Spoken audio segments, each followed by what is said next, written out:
साध्वी सत्या प्रिया जी। जी राधे राधे महाराज जी।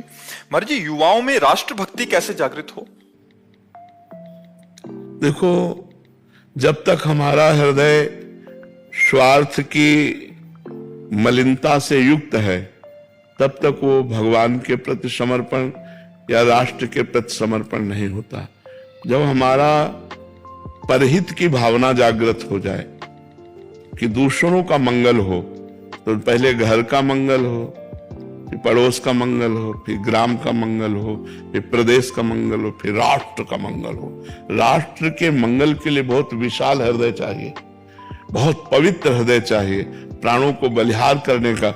जैसे हमारे पास आर्मी के जवान आते हैं, वो अपनी समस्या रखते हैं कि जब मैं घर से छुट्टी से चलता हूँ, मेरे परिवार के जनों के आंसू होते हैं और बच्चा उंगली पकड़ के कहता, पापा कब आओगे? तो मुझे विश्वास नहीं कि दोबारा मैं आ पाऊंगा कि नहीं। तो महाराज जी, हृदय फटता है। तो हम कहा, फिर भी आप वो सेवा कर रहे हैं कि आप रात को जब जगते हैं तो हम चैन से सोते हैं। अगर आप ऐसे बलिदान ना करें तो हम सुरक्षित न रहें। धन्य है आपका जीवन। और हम एक सन्यासी का और एक सैनिक का जीवन समान कोटि से रखते हैं कि वो भी संसार का त्यागी और वो भी संसार को त्याग कर प्राणों को बलिहार करने के लिए खड़ा हो। तो जब तक हमारे युवाओं में स्वार्थ बुद्धि का त्याग नहीं होगा, स्वार्थ बुद्धि में वासनाएं रहती है और परमार्थ बुद्धि में उपासना रहती है। जब हमारी परहित भावना जागृत हो, और ये परहित भावना बिना अध्यात्म ज्ञान के नहीं जागृत होती, थोड़ा ना थोड़ा तो अध्यात्म ज्ञान होना चाहिए। अगर हमारी इंद्रियों की विलासिता, खान पान की विलासिता, व्यसन की वासनाएं ये बढ़ती गई तो युवा सब असमर्थ होते जाएंगे। वासना असमर्थ कर देती, खोखला कर देती है, और उपासना समर्थ करती है। देखो, मुस्कुराते हुए फांसी के फंदे को चूमकर वंदे मातरम बोलकर झूम जाना, और आज हम अपनी वासनाओं की पूर्ति के लिए किसी की चैन छीन रहे हैं, किसी के रुपए काट रहे हैं, कहीं हम इधर उधर। तो नशा इतना बढ़ता जा रहा है, वासनाएं इतनी बढ़ती जा रही कि परहित की भावना ही गायब होती सी नजर आ रही। दूसरे का हित हो।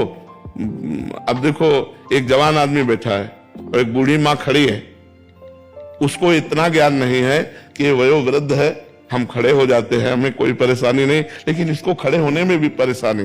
परहित की भावना नहीं रह गई। जवान बेटा अपने माता पिता को तिरस्कार कर रहे हैं। जब अपने माता पिता को तिरस्कार कर रहे हैं तो राष्ट्र की भावना उनमें कैसे पुष्ट हो जाएगी, पूरे राष्ट्र को सुख देने की भावना। तो हमें लगता है शास्त्रों का स्वाध्याय, संतों का संग, पवित्र भोजन, यही हमें राष्ट्र भावना को पुष्ट करेगी। यदि हम नशा करेंगे, गंदा भोजन करेंगे, गंदे आचरण करेंगे, तो हमें अपनी सुरक्षा की भावना नहीं रह जाएगी, हमें अपने समाज की सुरक्षा की भावना नहीं रह जाएगी, फिर राष्ट्र की सुरक्षा।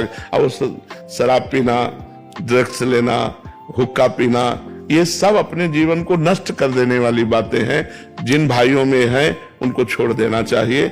अपने कम से कम परिवार का तो हित देख लो, अपना हित देख लो, फिर धीरे धीरे ग्राम, नगर, प्रदेश और राष्ट्र तक पहुंचो।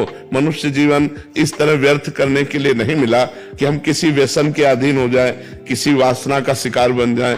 हम भगवान के बल से बलवान होकर अपने पूरे देश को, पूरे विश्व को आनंद प्रदान करें। ये तो अध्यात्म बल ही उनको पुष्ट कर सकता है। राष्ट्र सेवा के अंतर्गत क्या क्या आता है? सब कुछ आता है। माता पिता की सेवा राष्ट्र सेवा के अंतर्गत ही आती है, परिवार की सेवा राष्ट्र सेवा के अंतर्गत ही आती है, पूरे ग्राम की सेवा राष्ट्र के अंतर्गत आती है, अपने को संभाल लेना राष्ट्र सेवा के। हम भी तो राष्ट्र का एक हिस्सा है, हमारा शरीर भी तो राष्ट्र का एक हिस्सा है। अगर हम व्यसन नहीं करते, हम कोई पापाचरण नहीं करते, धर्म से चलते हैं, तो अपने राष्ट्र की सेवा कर रहे हैं। हम एक समाज के एक अंग हैं।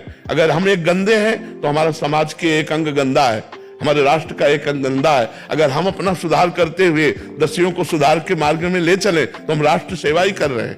की बॉर्डर पे ही सेवा हुई राष्ट्र? नहीं, बॉर्डर और अंदर सब जगह सेवा होनी चाहिए। अंदर भी तो हमारे जो दुर्वासना रूपी शत्रु है उसको परास्त करना है ना, वो अध्यात्म के बिना परास्त नहीं होता।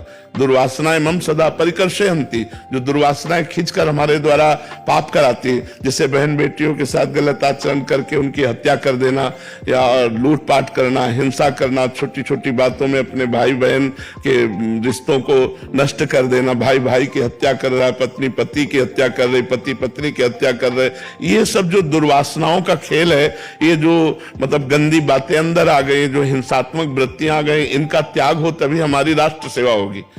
एक ग्राम में कोई घटना घटती है और वो पूरे राष्ट्र में फैलती है, पूरे राष्ट्र को दुख मिलता है कि नहीं मिलता हुआ। और एक ग्राम का बच्चा कोई फर्स्ट क्लास पास होता है या किसी अच्छे ग्रेजुएट पद पे जाता है तो हमारे राष्ट्र की उन्नति का वो एक हिस्सा बना। तो हमें राष्ट्र सेवा का मतलब केवल बॉर्डर पे गोली चलाना ही नहीं है, हम पढ़ लिख करके जो भी मास्टर डॉक्टर जो भी किसान जो भी बनते वो राष्ट्र के अंतर्गत, राष्ट्र सेवा के अंतर्गत। मतलब तो जो जहां है जैसे है वो अपनी सेवा अच्छे ढंग से करे तो राष्ट्र सेवा ही। बिल्कुल, अगर एक किसान किसानी ना करे, अन्न पैदा ना करे तो हमारे राष्ट्र की हानि हो जाएगी। वो अपनी जगह, अगर एक मास्टर बच्चों को शिक्षा ना दे तो हमारे राष्ट्र की हानि हो जाएगी। एक वकील, एक डॉक्टर, एक न्यायाधीश, जो जहां है, एक पत्नी, एक पति, वो सब राष्ट्र के अंग हैं हमारे। अगर ये अपने अपने कर्तव्य का निर्वाह करे तो सब राष्ट्र सेवा के अंतर्गत आता है। हमारा राष्ट्र सुशील, शांत, गंभीर, आनंदमय, प्रसन्न मुद्रा, तो ये हमारी पूरी सेवा होना। ये कब होगी? एक एक सुधरे, एक एक सुधरे, तब हमारी बात बनेगी। बट हमें तो लगता है कि दूसरा सुधरे तो फिर ठीक रहेगा।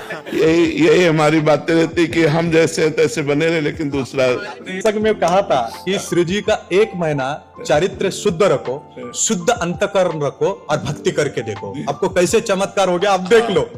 सच्ची में हमने वो चमत्कार यहाँ पाए हैं। वैसे मैं दीदी माँ साध्वी ऋतंभरा जी की शिष्या हूँ, यही वास्तविक ग्राम से।